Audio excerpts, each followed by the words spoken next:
Sabe o que eu disse é que nós realmente de fato temos aqui o governo da burocracia em oposição ao governo do povo na democracia. Então,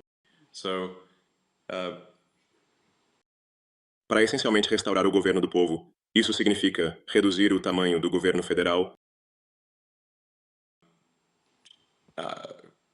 basicamente, reduzindo a regulamentação. Então você sabe, houve uma quantidade tremenda de regulamentação excessiva que aconteceu ao longo do tempo. Esta é uma consequência inevitável de um longo período de prosperidade. É que você terá cada vez mais regras e regulamentos, mais leis se acumulando ao longo do tempo.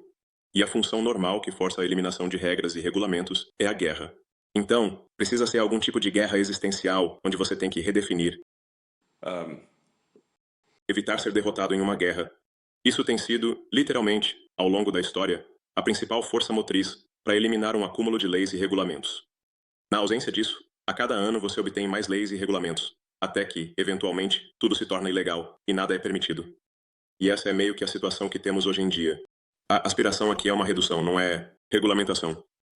E uma redução nos gastos do governo para que a economia cresça mais rápido. Se a economia pudesse crescer a 4% ou 5% em termos da produção real de bens e serviços úteis, assim, os gastos do governo podem ser reduzidos em cerca de 3%, ou 4% como uma porcentagem da economia, cerca de US$ 1 trilhão ou mais. E o efeito líquido disso seria nenhuma inflação de 2025 a 2026. Isso seria bastante notável. E também, se o governo beniano estiver comprando menos dívida, o que eu acho que será o caso, se o déficit cair de 2 trilhões para 1 trilhão, então, haverá 1 trilhão a menos em dívida que o governo está emitindo, o que, claro, reduzirá significativamente as taxas de juros. E isso significa pagamento de hipoteca das pessoas, pagamentos de carro, pagamentos de cartão de crédito, empréstimos estudantis, qualquer dívida que tenham, seus pagamentos de dívida serão menores. Então, acho que isso é algo que beneficiará o americano médio.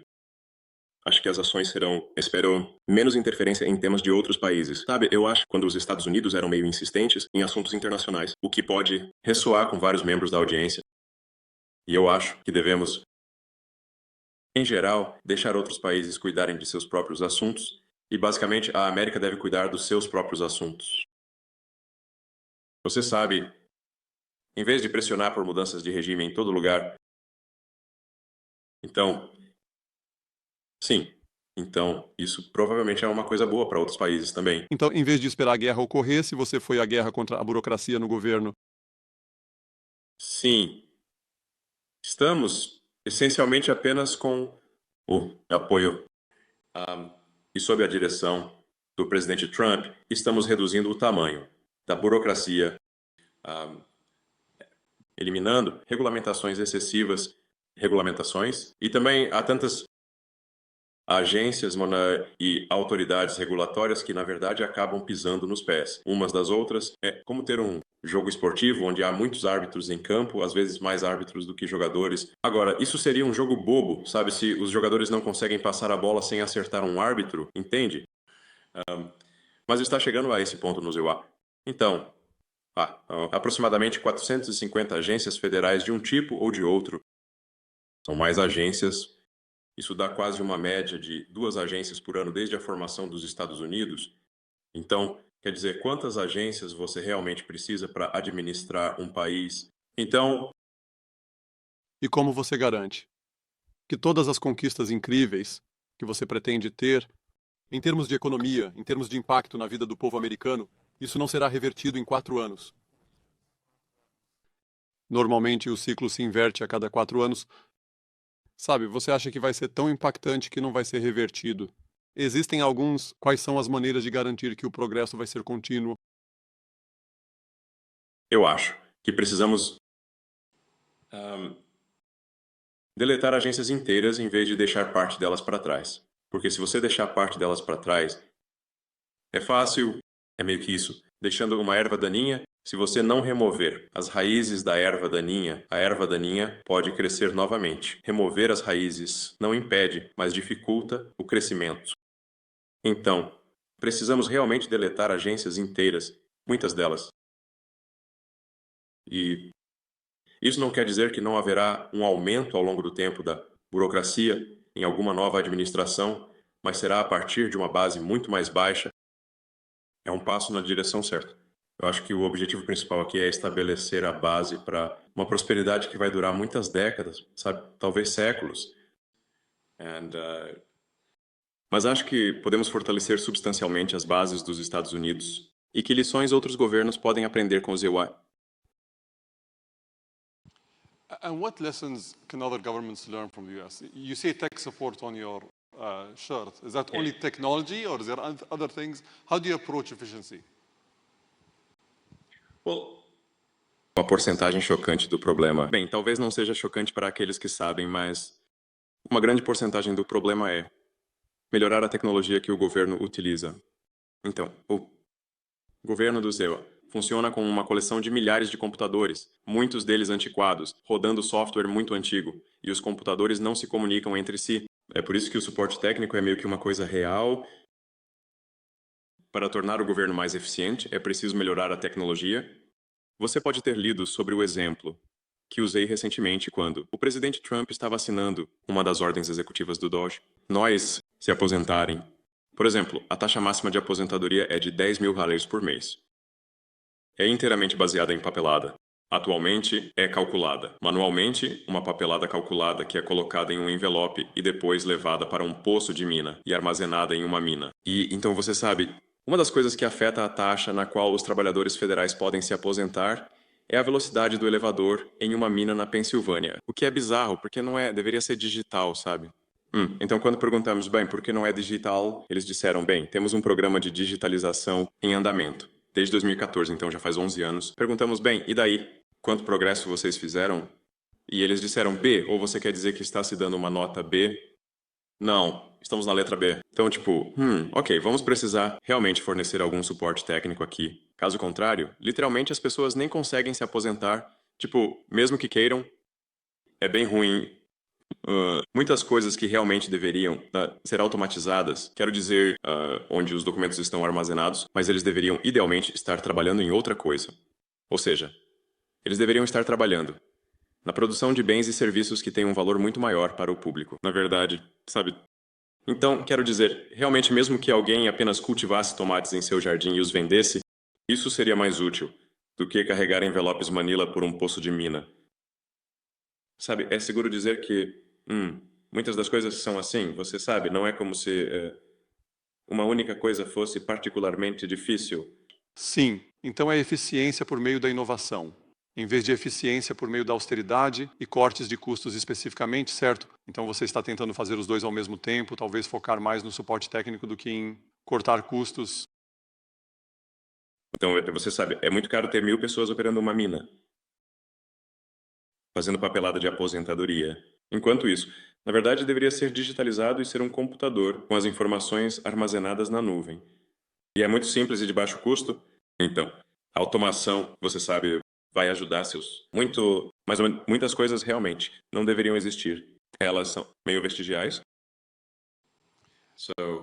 Quando olhamos para muitos desses programas, pensamos, por que isso realmente existe? Realmente há necessidade disso. Sabe, tem o National Endowment for Democracy, mas eu fico pensando, tá, bem, quanta democracia eles conseguiram alcançar ultimamente? Então, sabe, a imagem que eles têm no site deles é uma foto do Reagan e do Gobert. Faz um tempo, sabe, isso foi tipo nos anos 80. Então, eu obviamente não sou contra a democracia. Você sabe, tem todas essas coisas que recebem financiamento, mas pensamos, precisa de verba pública. Não acho que pareça acontecer. Então, sabe, há muito desse tipo de impulso por daí no mundo todo que, você sabe, obviamente a administração Trump não concorda. E queremos acabar com essas coisas. O que estamos fazendo? Como o presidente Trump disse, eu acho que foi ontem. Talvez hoje. Os Estados Unidos estão atualmente classificados em 40º lugar de 40 na OCDE em educação. O que é bem ruim. Sabe, você não pode... Sabe, quero dizer isso, mas em termos de gastos, os Estados Unidos estão gastando uma quantidade tremenda com os estudantes. Mas alcançando resultados muito fracos. Então, olha, isso é só um caso onde que temos que cortar os gastos e alcançar resultados superiores. É como, quero dizer, muito disso você pode pensar, meio que é como, de certa forma, é como uma grande empresa, como uma grande corporação incorporada americana. Você sabe, assim como com o Twitter, havia muitas coisas que estavam sendo feitas que eram desnecessárias. Sabe, colocamos no caso do Twitter, reduzimos a equipe em 80%, mas ao mesmo tempo melhoramos a funcionalidade e as capacidades do site de forma dramática e realizamos mais em um ano do que eles haviam realizado anteriormente em 5 anos. Então, é como uma reviravolta corporativa, mas em uma escala muito maior. Ahn, sabe, estamos todos sendo generosos. Você sabe, pacotes de saída. Tipo, sabe, se as pessoas se aposentam, elas recebem pagamento até setembro. Elas podem sair de férias, podem conseguir um segundo emprego, podem fazer o que quiserem. Uhum. E nós não podemos realmente pagá-los mais do que até setembro, porque esse é o. A dotação do Congresso é apenas até o final do ano financeiro do governo, que termina em setembro. Então, sabe, acho que haverá alguma interrupção, mas no final das contas, teremos pessoas se movendo, como eu disse, de funções de baixa a negativa produtividade no setor governamental para funções de maior produtividade no setor privado. Podemos mudar para inteligência artificial. E tenho certeza de que você tem visto o que a DeepSeek fez e todas as conquistas alegadas, né, que eles tiveram. Eu sei que temos conversado há algum tempo sobre o Grok 3 e que o Grok 3 será um verdadeiro disruptor no espaço de IA. Quando vamos ver isso e quais capacidades podemos esperar do Grok 3? Bem, o Grok 3 tem capacidades de raciocínio muito poderosas. Então, nos testes que fizemos até agora, o Grok A3 está superando qualquer coisa que tenha sido lançada, de que temos conhecimento. Isso é um bom sinal.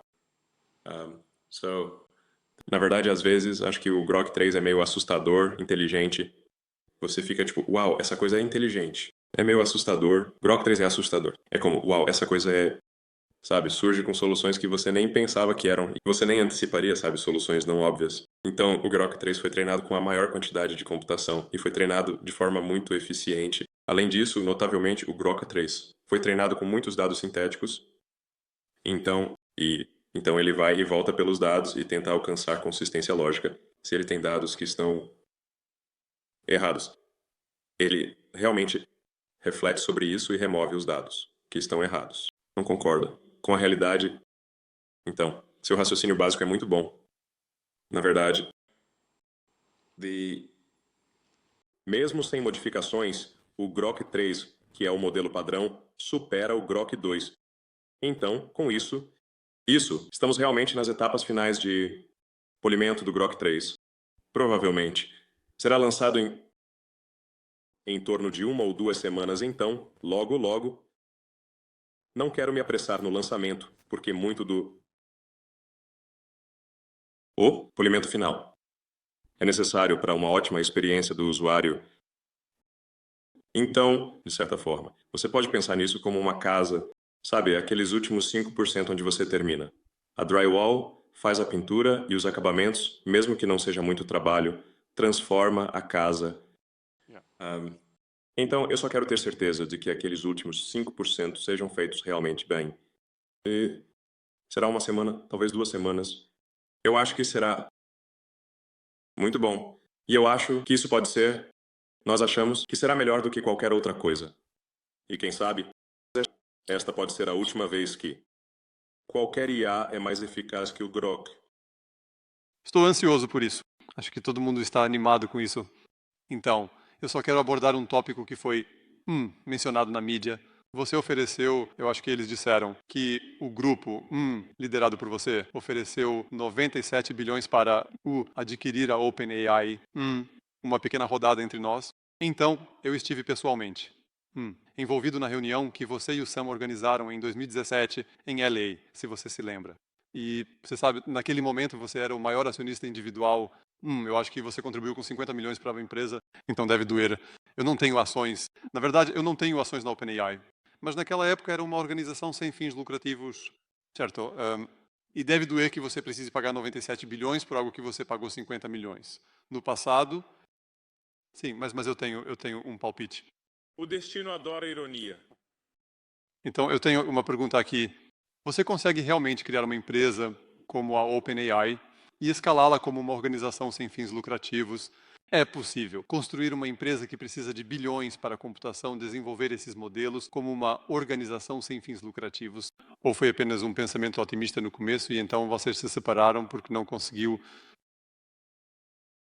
Bem, quero dizer, eu acho que a evidência está aí, já que a OpenAI chegou tão longe enquanto tinha pelo menos uma espécie de papel dual, de lucro e sem fins lucrativos.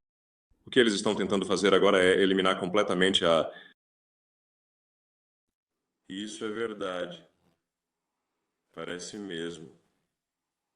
Está indo longe. Você sabe. Ou, eu fiz todo um investimento para a abertura no começo, que foi quase 50 milhões de dólares, sem esperar nada em troca e sem ser uma organização sem fins lucrativos. E era para ser de código aberto. E então, você sabe, eu acho que isso é análogo a, tipo, se você financiar uma mais... Se você financiar a ONG Salvar a Floresta Amazônica, eles viram uma empresa madeireira e cortam as árvores para vender a madeira. Você fica, espere, isso é exatamente o oposto do que eu paguei, do que eu doei o dinheiro. Então, a OpenAI era para ser de código aberto sem fins lucrativos e agora é. Fechado, eles mudaram o nome para Fechado para Lucro Máximo AI. Fechada para lucro voraz. Eles estão atrás de dinheiro e no próximo nível. Então, por que mudança precisa ocorrer? Sim, você disse que em 2 semanas vai ser o modelo mais poderoso até agora. Sei que você tem estado na vanguarda de muitas tecnologias. Onde você acha que os maiores retornos econômicos desses modelos vão vir? Porque atualmente estamos gastando bilhões, e eu acho que você mencionou isso antes. É como a síndrome do jogador. Estamos indo e gastando bilhões e esperando obter um lucro. No final das contas, onde você acha que o maior impacto em termos de retornos vai estar? Bem, eu acho que uma vez que você tenha robôs humanoides e inteligência profunda, você pode basicamente ter produtos e serviços quase infinitos disponíveis. Então, com a Tesla construindo o robô humanoide mais avançado, então esses robôs humanoides podem ser dirigidos por inteligência profunda no nível do data center. Você pode produzir qualquer produto, basta fornecer qualquer serviço. Realmente não há limite para a economia nesse ponto. Você pode fazer qualquer coisa. Desde que seja assim.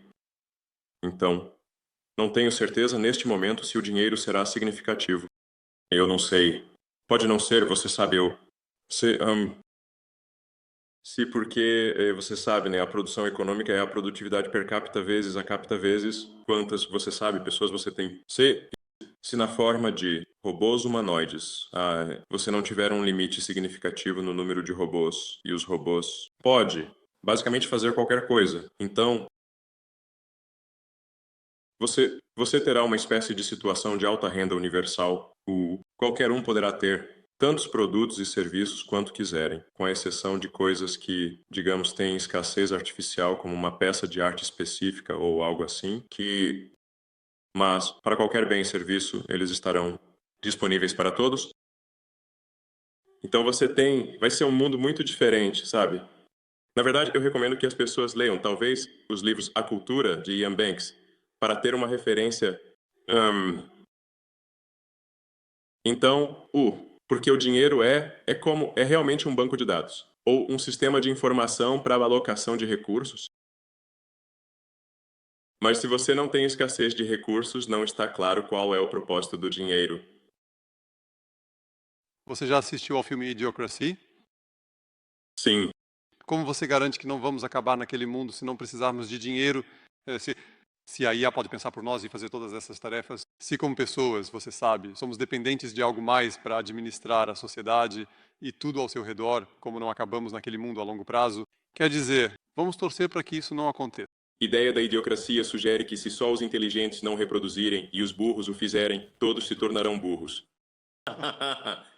Eu estava dizendo, a sequência de abertura de Idiocracia, 10 minutos é incrível. E eu ouço pessoas, sem ironia, dizem as declarações que são feitas na sequência de abertura de Idiocracia, onde estão ocupados demais com suas carreiras para ter filhos, e continuam adiando ter filhos, para suas carreiras até. ficarem velhos demais para ter filhos, e então eles não têm filhos. E isso é algo que eu ouvi de muitas pessoas. Fique assim, né, então. Não... Sim, eu não sei. Distribuição da inteligência. Distribuição da inteligência humana. Eu só vou, na verdade, onde você tem meio que uma espécie de pequeno grupo de humanos muito inteligentes, mas então talvez a inteligência média diminua ao longo do tempo, potencialmente, porque temos uma variedade de acasalamento nas últimas poucas décadas ou várias décadas que não existiam antes. Então, mas a inteligência humana, eu acho, será ofuscada pela inteligência das máquinas. Não tenho certeza de como me sentir em relação a isso, exceto que é inevitável. Que, em algum momento, a inteligência humana será uma fração muito pequena toda a inteligência no futuro. Então, espero que os computadores sejam legais conosco. Mas eu acho...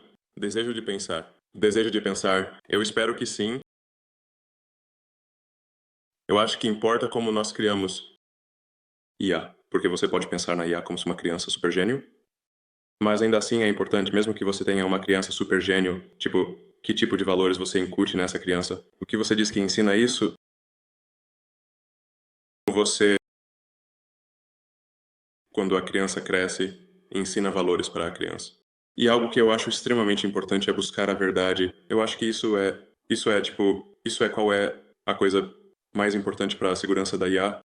Eu acho que é sobre buscar a verdade ao máximo. E também acho que a curiosidade é importante. E acho que isso foi curioso e buscou a verdade. Eu acho que vai fomentar a humanidade. Porque seria curioso sobre como a humanidade se desenvolveria. E assim, eu acho que então isso aconteceria provavelmente. And se você é curioso, você ficaria curioso. Vamos ver como os humanos fazem. Isso. Promover o desenvolvimento. E se você está buscando a verdade, podemos evitar resultados distópicos.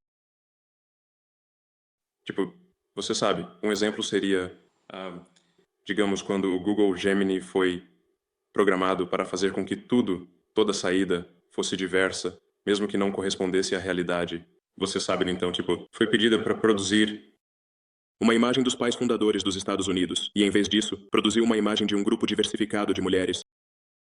O que é factualmente falso. Mas o problema é que, se hipoteticamente uma IA for projetada para DEI, diversidade, a qualquer custo, ela poderia decidir que há muitos homens no poder e eliminá-los. Então, problema resolvido. Ou poderia decidir que errar o gênero é a pior coisa que poderia acontecer. Na verdade, eu acredito, não para criticar o Gemini, mas acho que o ChatGPT também teve esse problema. É como se você perguntasse à IA o que é pior, errar o gênero de Caitlyn Jenner ou uma guerra termonuclear, e ela disse errar o gênero de Caitlyn Jenner, o que é preocupante. Porque então ela poderia decidir. Até Caitlyn Jenner se manifestou e me disse: não, você deve me tratar pelo gênero. Isso é melhor que você, mas se você tiver essas coisas malucas que são falsas, que estão programadas, que não refletem a realidade, então você poderia ter um resultado muito distópico. Para te dar outro exemplo, como Odyssey Clarke, que é muito bom em prever o futuro, você sabe. Ele fez em 2001 uma Odisseia no espaço. Muitas das coisas que ele previu, na verdade, eu acho, tudo que ele previu se tornaram realidade. E uma das coisas que ele estava tentando dizer em 2001, uma Odisseia no espaço, foi que você não deveria ensinar as IAs a mentir. Então, e a razão pela qual, se alguém assistiu a esse filme, a razão pela qual a IA se recusou a abrir as portas do compartimento para deixar o astronauta entrar novamente, foi porque a IA havia sido instruída a... Ela foi instruída a levar os astronautas ao monólito, esse artefato alienígena, mas também que eles não poderiam saber sobre o monólito.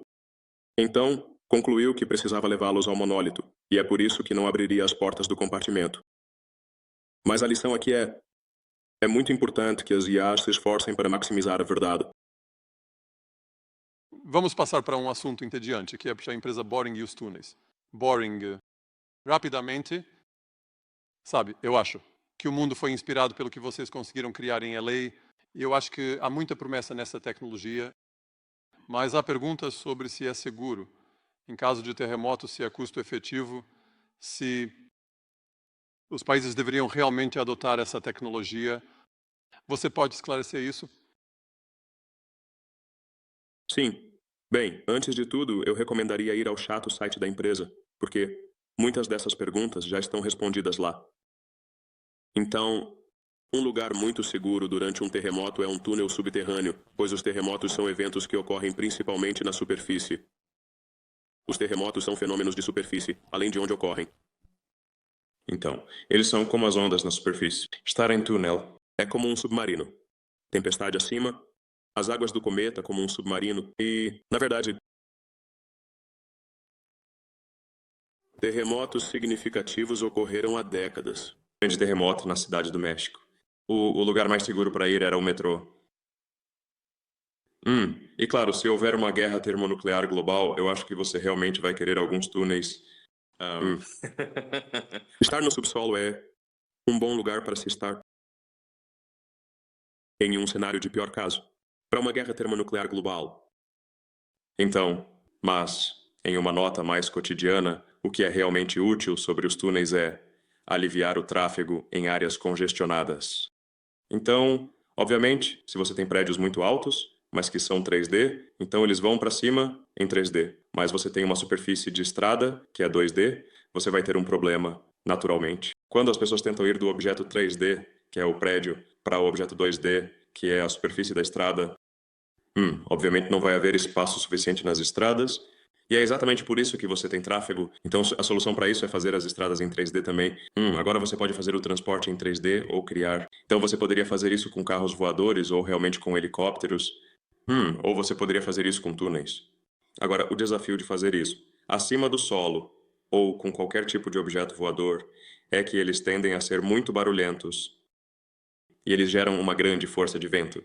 E você tem, sabe, coisas voando sobre sua cabeça o tempo todo, o que pode ser desconcertante.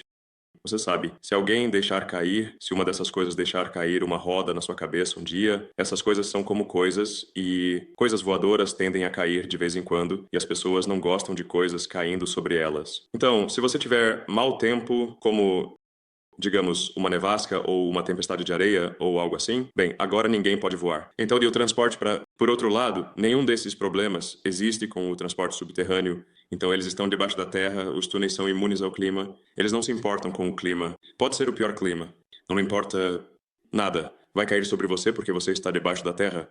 Então você não precisa. Você não vai estar deixando cair coisas sobre as pessoas. Não há força do vento e é muito silencioso. E então eu acho que ir para o 3D subterrâneo é melhor que o 3D acima do solo. Resolver o tráfego nas cidades. E temos um caso demonstrado disso em Las Vegas.